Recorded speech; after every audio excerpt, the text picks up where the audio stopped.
English exams में वो sentence completion वाले सवाल आते हैं ना, उन्हें देखकर क्या सिर घूम जाता है? अगर जवाब हाँ है, तो फिक्र मत कीजिए, आज हम इस मुश्किल को एक मजेदार खेल में बदलने वाले हैं। चलिए शुरू करते हैं। देखिए, इसको ना एक बोरिंग टेस्ट की तरह नहीं सोचना है। ये तो एक दिमागी पहेली है, एक पजल, बिल्कुल वैसा ही, जहाँ हर खाली जगह एक नया चैलेंज है।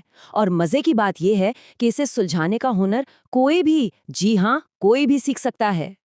तो सवाल उठता है, आखिर ये सेंटेंस कंप्लीशन है क्या भला? भाई सिंपल भाषा में कहें तो ये एक जिगसॉ पजल जैसा है।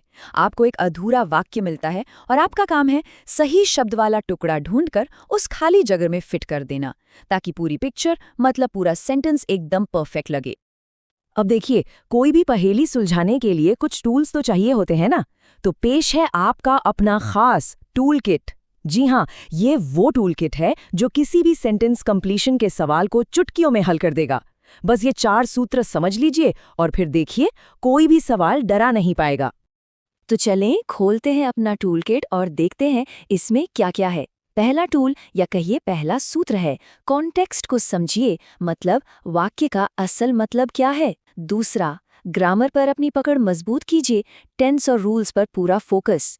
तीसरा, देखिए कि वाक्य का लॉजिकल फ्लो क्या है, उसका भाव किस तरफ जा रहा है। और चौथा, जो मेरा फेवरेट है, एलिमिनेशन मेथड, यानी गलत ऑप्शंस को एक एक करके गेम से बाहर कर दीजिए। चलो भाई, थ्योरी तो बहुत हो गई, अब बारी है एक्शन की। तैयार है अपने इस नए टूल किट को टेस्ट करने के लिए? आइए कुछ सवाल हल करते हैं और देखते हैं कि ये 4 सूत्र असल में काम कैसे करते हैं। ओके, तो पहला सवाल ये रहा, she dash to the market yesterday. अब इस खाली जगह में क्या आएगा? सोचिए जरा। और आपके ऑप्शंस हैं गो, वेंट, गॉन या गोइंग। थोड़ा सोचिए, एक हिंट देती हूँ, येस्टरडे शब्द पर गौर कीजिएगा। और सही जवाब है ऑप्शन बी, वेंट। अरे वाह, अगर आपने यही सोचा था तो बहुत बढ़िया। यहाँ हमारा दूसरा सूत्र, ग्रामर पर ध्यान दें, एकदम फिट बैठता है। येस्टरडे मतलब बीता हुआ कल, तो जाहिर है वर्ब भी पास्ट टेंस में ही होगा, यानी वेंट। सिंपल। बहुत अच्छे। चलिए अब अगला सवाल देखते हैं। ये थोड़ा सा ट्रिकी हो सकता है। सवाल है, if I dash rich I would buy a car. और ऑप्शंस हैं एम, वॉज, वर या बी। अब मुझे पता है ज्यादातर लोग आई के साथ वॉज लगाने की सोच रहे होंगे। क्या आपके मन में भी यही आया? चलिए देखते हैं सही जवाब क्या है। तो सही जवाब है ऑप्शन सी, व। चौंक गए ना?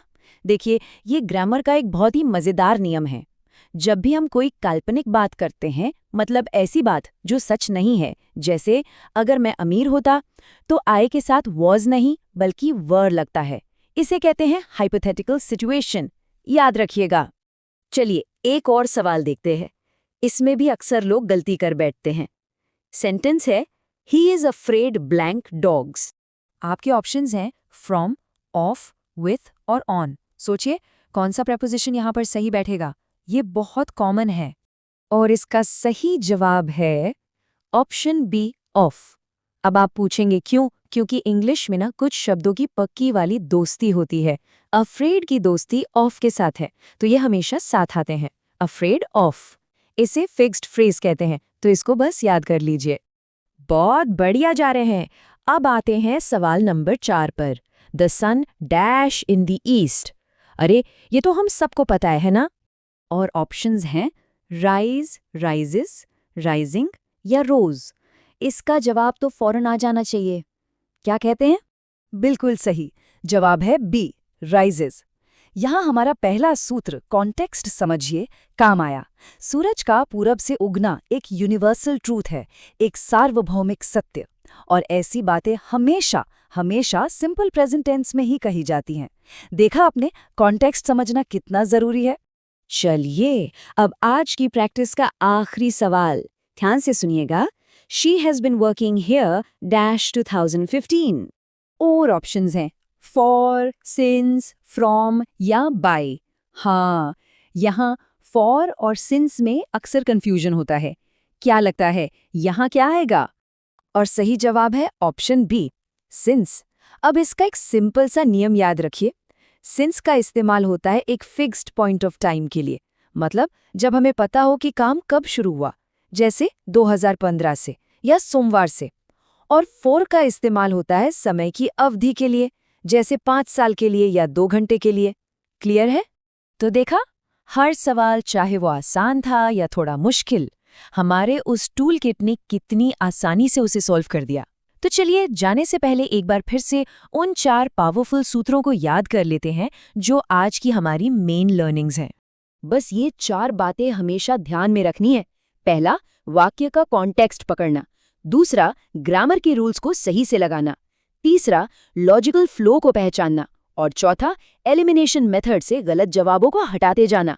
यकीन मानिए, ये 4 सूत्र हमेशा सही जवाब तक ले जाएंगे। तो इस नए टूल किट के साथ अब क्या अगले एग्जाम में सेंटेंस कंप्लीशन के सवालों का सामना करने के लिए थोड़ा और कॉन्फिडेंस महसूस हो रहा है? मुझे पूरा यकीन है कि हो रहा होगा।